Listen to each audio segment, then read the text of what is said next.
Hi, I'm Rev Myron. I'm a minister through Pathways of Light, and I've been a Course in Miracles student for 40 years.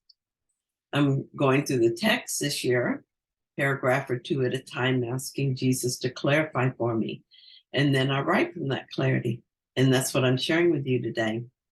So we're looking at chapter 2, section 6, fear and conflict, paragraph 8. It says, I have emphasized that the miracle, or the expression of atonement, is always a sign of respect from the worthy to the worthy. The recognition of this worth is reestablished by the atonement. It is obvious then that when you are afraid, you have placed yourself in a position where you need atonement. You've done something loveless, having chosen without love. This is precisely the situation for which the atonement was offered. The need for the remedy inspired its establishment. As long as you recognize only the need for the remedy, you will remain fearful. However, as soon as you accept the remedy, you have abolished the fear. This is how true healing occurs. That last sentence, this is how true healing occurs, really grabbed me.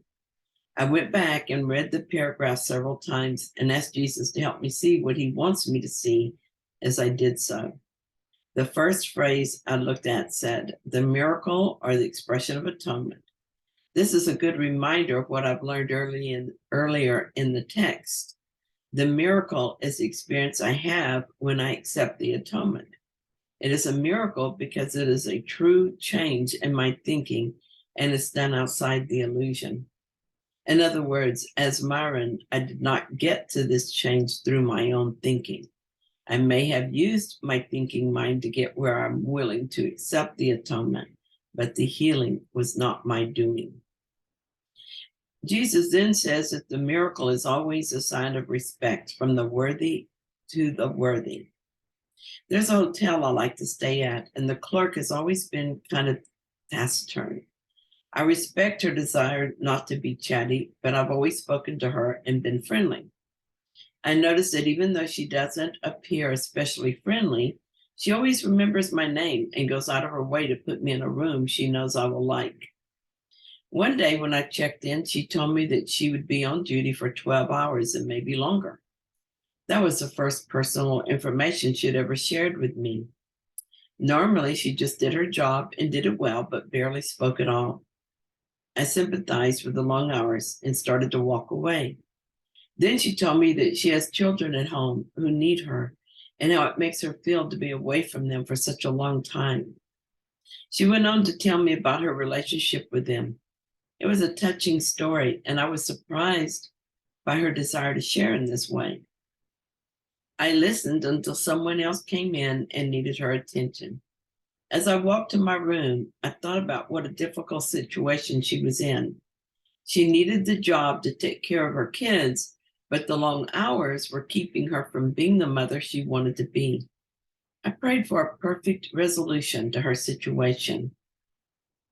I prayed in confidence, knowing that this woman was sent to me for this purpose. And I prayed knowing that the prayer would be answered.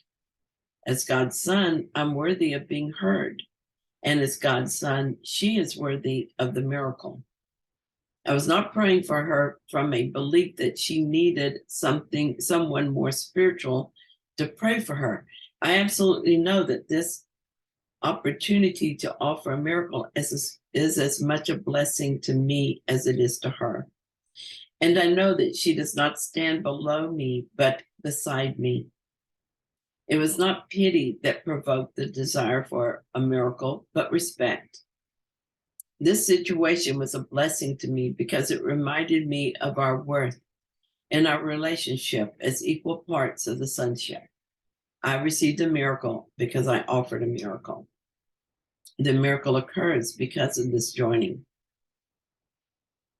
We're also reminded in this paragraph that when we choose against love, we choose fear, and we need a miracle to reestablish our truth. In truth, we cannot be without love, and fear has no place in our holy minds. But we don't remember that when we ask for something different. The first part of the correction process will always be a recognition that we did indeed ask for the problem. Whatever is happening in my life in every moment occurs because of a choice I made. If the moment is not peaceful, joyful, and loving, it's because I chose without love. Before anything can be done to reverse this, I must acknowledge that I did it to myself.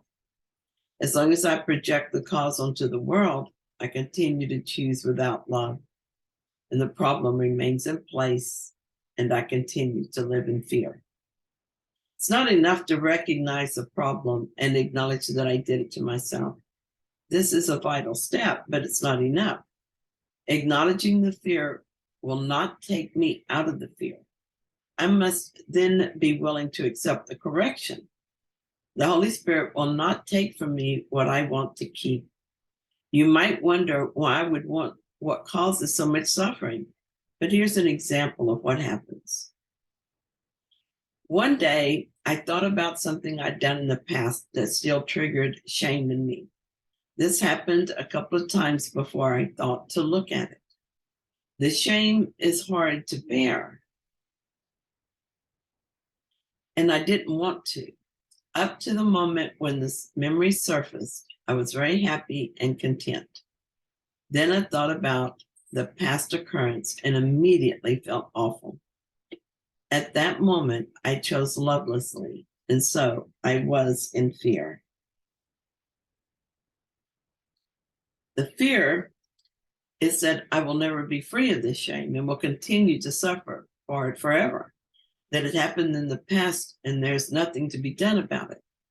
This is not true, of course, but that is the underlying and often unacknowledged fear. There is unconscious fear as well, and it goes all the way back to the belief that God is mad at me and I am forever condemned. Of course, at the moment, I wasn't thinking about all that. It was just some bad behavior from the past. I acknowledged that I was feeling shame, and that was because I had chosen against love. I chose to see myself as guilty, and this is not choosing love. For a while, this is where it stayed.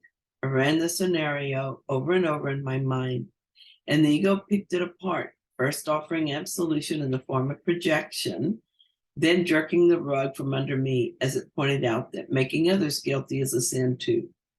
The ego is very good at guilt. Because of my study and practice, this did not go on overly long.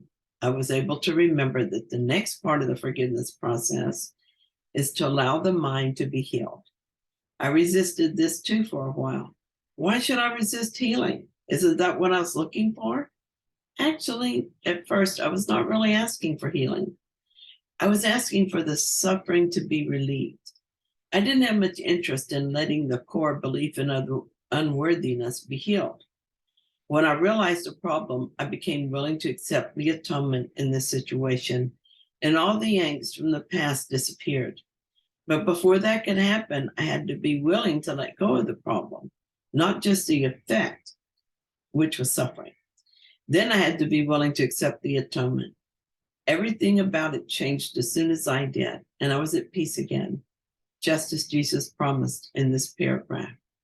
This is how true healing occurs. Thank you so much for joining me in this reading. I hope you found it helpful. If you did, then please like it. And if you haven't yet, please subscribe. And I will be back tomorrow with another reading. See you then.